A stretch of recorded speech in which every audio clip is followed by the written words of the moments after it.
Hi guys. So, I have a question for you. Have you ever been to the store, tried on a pair of pants, and they fit perfectly, but you didn't get them because they were too long? I don't like sloppy looking clothes. I have passed up a many of perfect pants because they were just too long. Especially being that I'm only 5'2", that happens a lot. Or maybe you didn't get a pair of pants because you like them cuffed and these happen to be straight legged. Well, I'm going to show you how to cuff a pair of pants using either your sewing machine, just a regular sewing machine, or you can do it by hand without a sewing machine. I'm going to show you both ways how to do it. It's very simple. All you need is, well, of course, your sewing machine, a pin cushion, a tape measure. This is optional, but it's really, really handy. A clear ruler,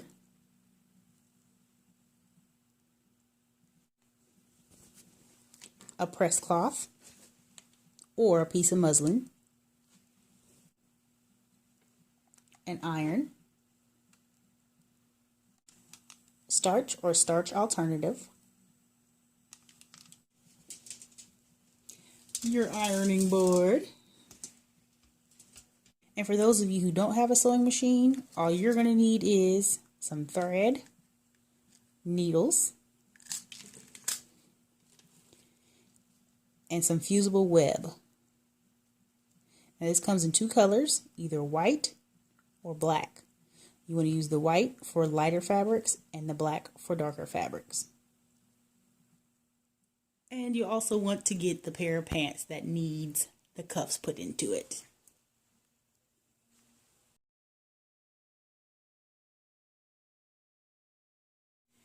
The next thing that you'll need to do is find out what your inseam is.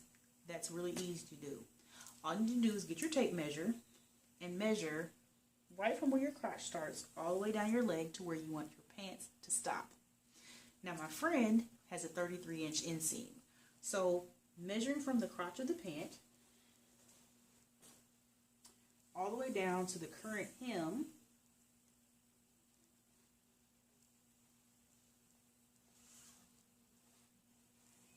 these pants are measuring at about 35.5 inches.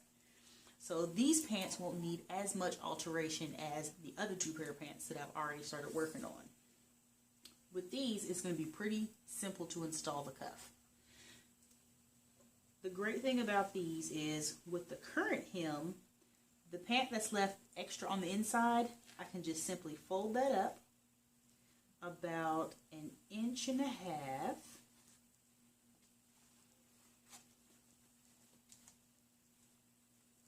and then remeasure it to see if it came up to 33 inches. But what I'm going to do is actually show you another pair of pants I've already started working on that needs a little bit more help.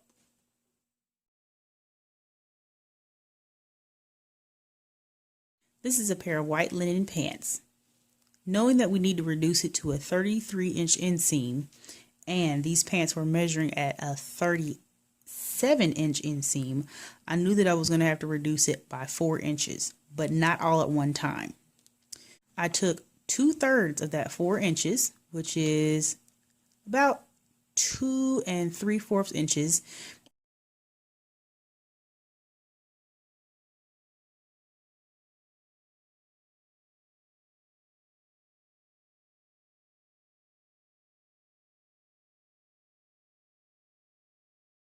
and I folded it inside of the pant. So this is the inside seam here that you see. And I took 2 inches, 2 3/4 inches and folded it up back inside of the pant. Now it's very important that where the seam is on the inside of the pant also meets the hem of the pant so that it'll be really clean and crisp. So all the way around the inside of the pant, I pinned it, and I made sure that it was 2 2 3/4 inches by using this clear ruler. So I started at the seam to keep that nice and clean and measured it here. So as you can see, 1 inches, 2 inches, 3/4. The second pin that I made was on the opposite side where the inside seam was, and made sure that that also was 2 3/4 inches. From there, I continued pinning the rest of the pant. Every time right before I pinned it, making sure that it measured out to 2 3/4 inches all the way around the cuff. So that reduces the pant to about 34 inches so far.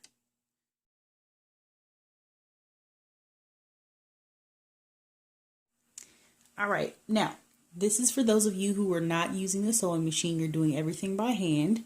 You want to get your Fusible Bonding Web, and you want to open up your bottom of your pant leg to in between where you have it pinned. And I'm going to go safe and cut small pieces, small enough to fit in between each of the pins. Take that fusible webbing and tuck it right down inside of the new inside cuff of the pant. Now make sure that you do not see any of the fusible webbing sticking out, because what will happen is it will get stuck to your iron and then you'll have a really sticky iron, and you do not want that, trust me. So now that that fusible webbing is right here on the inside, you take your iron and press it.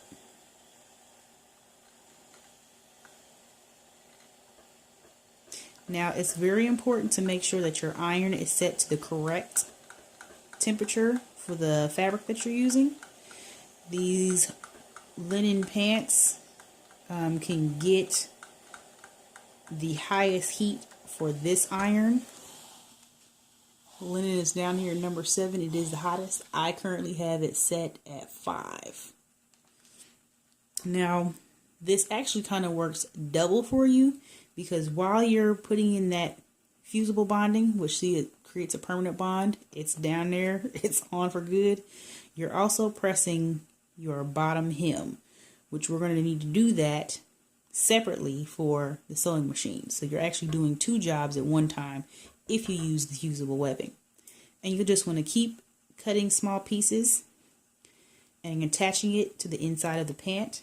You want to remove the pins as you go along so that you can put in enough fusible webbing to connect all the spots on the inside of the pant so that the hem does not fall out. Take your time. Trust me, the more you take your time and do things right, the better professional look that you'll have. My press cloth. But I highly recommend using your press cloth, especially on lighter materials, because what it's going to do is it will prevent, if your iron has any stains on it or hard water, it will prevent any of those stains transferring from your iron onto your fabric. And also, with wool fabrics, if you use an iron, it will sometimes cause the wool to shine, and that's the last thing you want on a really nice pair of wool pants, is for it to be shiny in some spots and not in others. It'll also tend to mess up fabrics that have nap in it. It will lose the nap, so you'll have different textures as well. So you can use your press cloth, lay it right on top of your fabric, and then press that, and it protects your fabric.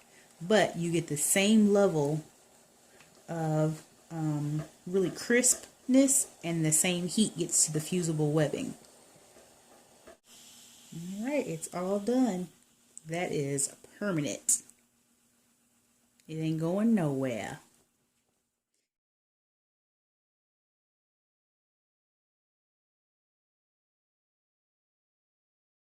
Now for those of you who are going to be using the sewing machine, it's best if you pin the pant on the inside. Now of course I started pinning the pant on the outside, but what I did is I moved them all the way into the inside so that you can make sure that you're catching right below your edge of your pant. If you sew it on the outside, you may not actually be able to catch it. You might sew on this side which would be sewing up here and you wouldn't catch it. It's really important that you catch your edge, because as you wear your pants, your shoe may wear on this and cause it to come off. So you want to make sure that we catch it right below where the edge of the pant is. Now, with this part, you will not be able to see the seam from the outside, but I still would advise you to get thread that's going to be as closely as possible matching the fabric that you're sewing. Let's put a straight stitch right below the edge of the pant.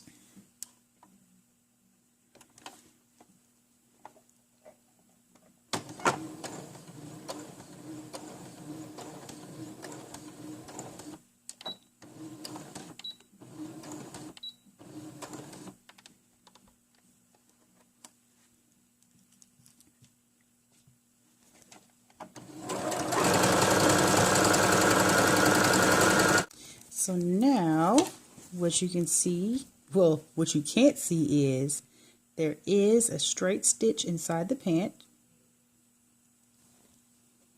and that's holding up the edge of the pant. Sorry about that, guys.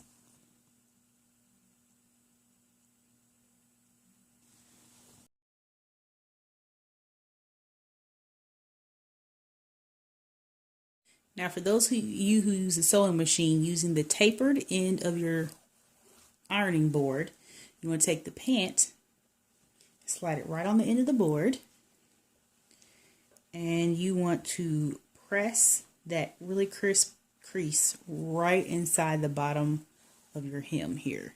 So at this point, if you want to, you can use the starch or starch alternative, or you can simply just go ahead and press it.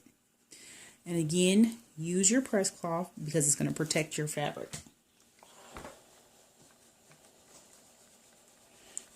If you don't have starch or starch alternative, make sure that you turn your steam on a little bit for those synthetic fabrics. Turn it up higher for your natural fabrics, such as cotton and linen and wool. If your iron does not steam, then you want to sprinkle just a little bit of water on top of the fabric and then press it and see how well it does with the pressing. Does it crease or doesn't it? You may need to use a little less or a little more water. So now we've got the hem that was sewn, and we've also got the hem that was pressed with the stitch witchery. Looks the same.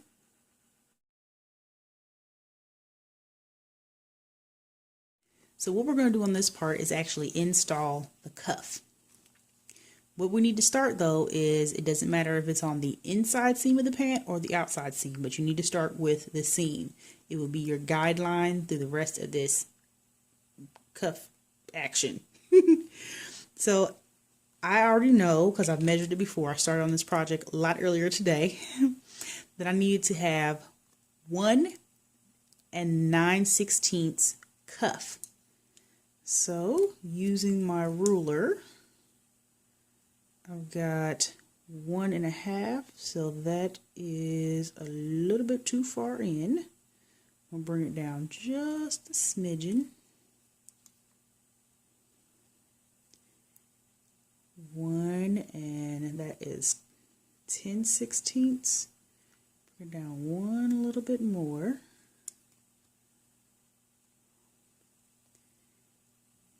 Okay, that is still 1 10/16. Okay, so here I've got, there we go. There I've got 1 9/16. So I'm going to go ahead and pin that bad boy, making sure that the seams are still lined up. Then I'm going to do the same on the other side.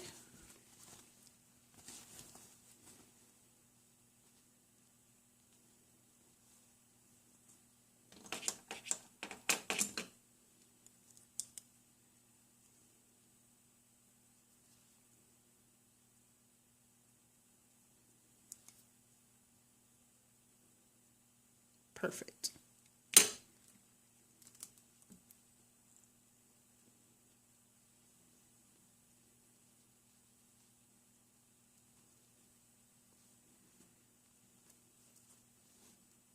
And then what I'll do is I'll keep going around the pant, pinning and measuring. Make sure that this is the proper length cuff. What you want to do is you want to remeasure the inseam with it pinned like this. So that's what I want to go do right now, just to double check and make sure that from the crotch to right here is 33 inches. Okay, so I'm glad that I double checked because this is measuring at 33.5 inseam. So what I'm going to do is take off 4/16, otherwise known as 3/4. And I'm going to give it a little bit deeper cuff than this.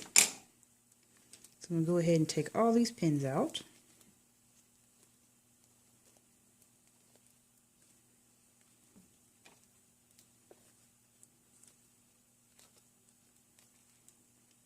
And remember, starting with the seam is where we want to start. So we're going to go for 1 13/16. 1.5, not quite. We need 1 more 16th.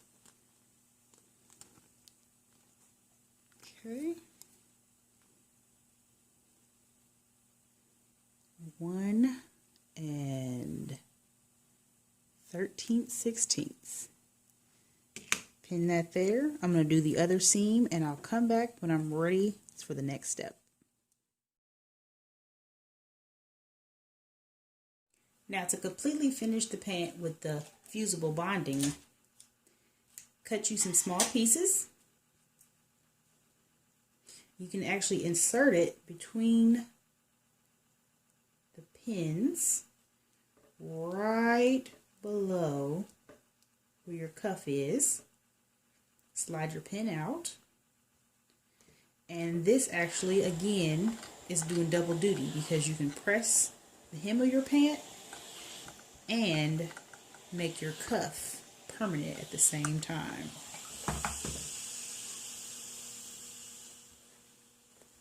So again, before you press your hem using the fusible webbing, cut you a small piece of the fusible web, insert it, making sure again that your seams on the inside and outside of your pant match up. None of your fusible web should be visible on the outside so that you don't get a sticky iron. And press both the cuff and the hem of your pant.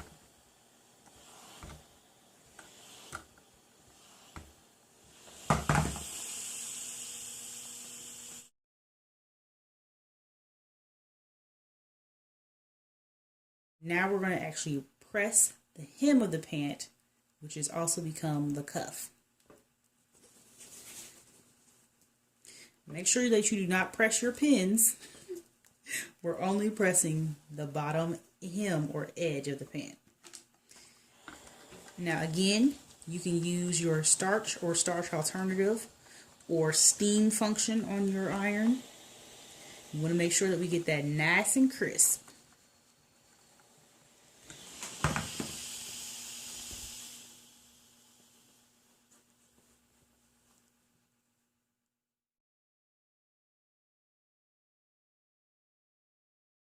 To make the cuff permanent using your sewing machine, I have already pressed the hem edge on the pant and removed all but 2 pins on each side of the pant on each seam. That seam, inside seam and outside seam. Now make sure that you, if you're working on multiple projects, that you've changed your thread and bobbin to the correct color. Now the reason why those pins are kept in there is because I am going to sew a straight line right along the cuff. Make sure that you don't catch your other side of your pant in there. You just want the one side. And you're going to sew it down exactly down the middle. This is where you want to make sure that you match your thread almost exactly to your fabric, because if you mess up the stitch, you will be able to see it. I mean, if you're close to the cuff of your pant, but trust me, you'll want it to look really nice.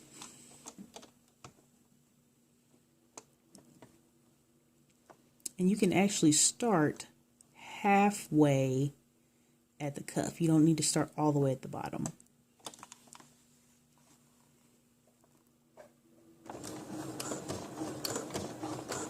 Make sure that you back stitch to secure that stitch inside your cuff.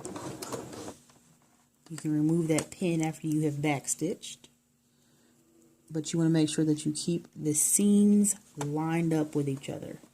That's going to give it the nice professional look. And take your time. There's no need to rush at this point. We are almost finished. Once you get to the top of the cuff, back stitch.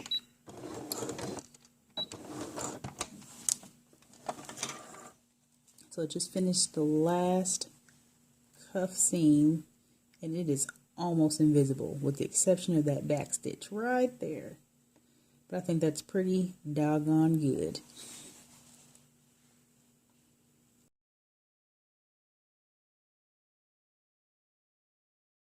We're now at the finale. We only got one more thing to do, and it's actually optional. Now, this pant has a crease down the front and down the back. Now, I removed that crease with all that pressing that I did, so we're going to put that back in here. Now, I don't have all of the proper materials needed, so we're just going to make do with what we got. I think it's called a tailor's press. It's a wooden block that you use after you get done pressing with your iron. You press down on the pant crease with this wooden block, and it seals in that crease. But we don't have one of those. Will we be investing in one soon? Hopefully, yes. So, just putting that natural crease that's in the pant back there. And I'm going to spray it with a little bit of this starch alternative. Oh, I guess that wasn't a little bit at all. Anyway, sprayed it with the starch alternative. Press cloth over top of it. And give it a press.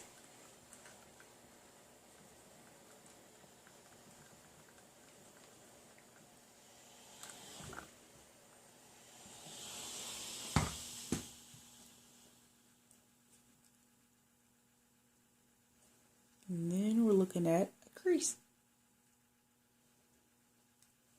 Now, again, because we only tacked it on the seam here and on the seam there, all of this is open. This is very much unlike the Fusible Web cuff that we made with the white linen pants. So, what's going to make this cuff stay is those two tacks on the seams and making sure that your cuff is pressed to the max. Especially this crease here is going to make sure that your cuff stays just like that.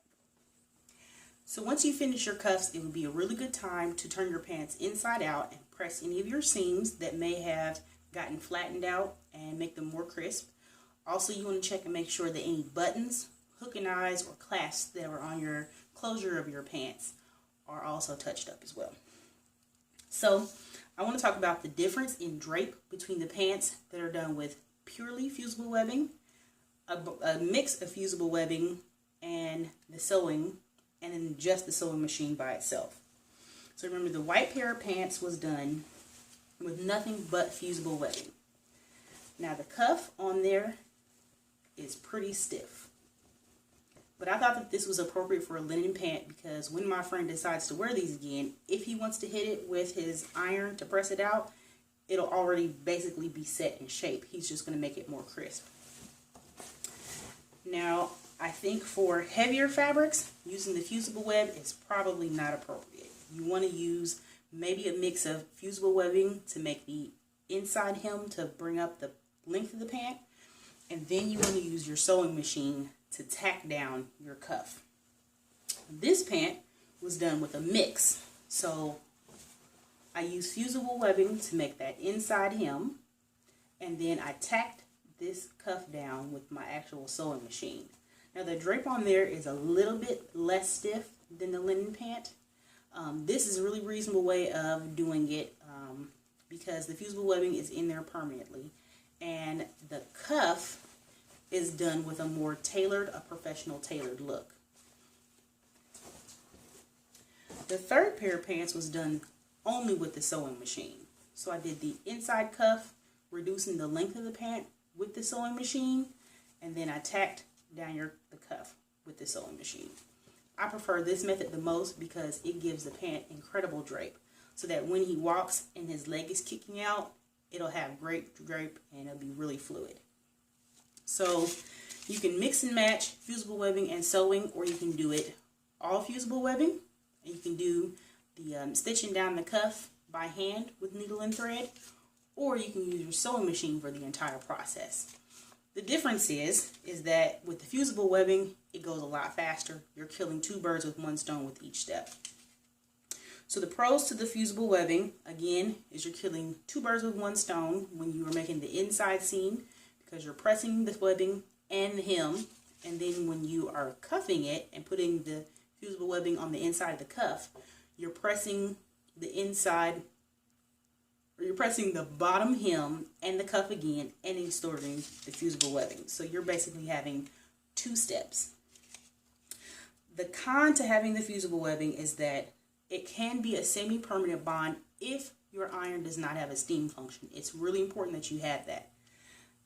Also, the drape is kind of taken away from the fluidity of the pant if it's a lighter weight fabric. Now, the pro to having the sewing machine do it completely is that it's a permanent cuff that's in the pant, unless of course you're going to go in there with a seam ripper and remove it. Also, it provides really fluid drape. The con to doing it with the sewing machine is that it takes more time, but if you want it to look good, it's going to have to take more time. So I prefer doing with this machine only, but whatever works for you is best. If you're using heavyweight fabrics, I would suggest using your sewing machine. Make sure that you get the appropriate needle to handle the heavyweight material. If you're using something that's lighter weight material and you don't have access to sewing machine or needle and thread, you can pick up fusible webbing at Walmart in the middle of the night. And if you're staying at a hotel or with somebody and they have an iron that has a steam function, you can just put your hem right in there. You can put a cuff in your pant and it doesn't take any time at all. So I'm going to take these over to his house, let him try them on, and hopefully they will work out for him. I hope you guys enjoyed this tutorial. Hopefully there'll be coming more of these. I do just want to let you know a secret though. This is the first time I've ever cuffed a pair of pants. I did not even look at another tutorial on how to do this. I really wanted to challenge myself and see if I could figure out how to do it logically without having to see if I needed the help of someone else. And I think I was pretty successful, but we'll see once he tries the pants on. So thanks guys for tuning into this how to cuff pants tutorial, and I will see you guys later.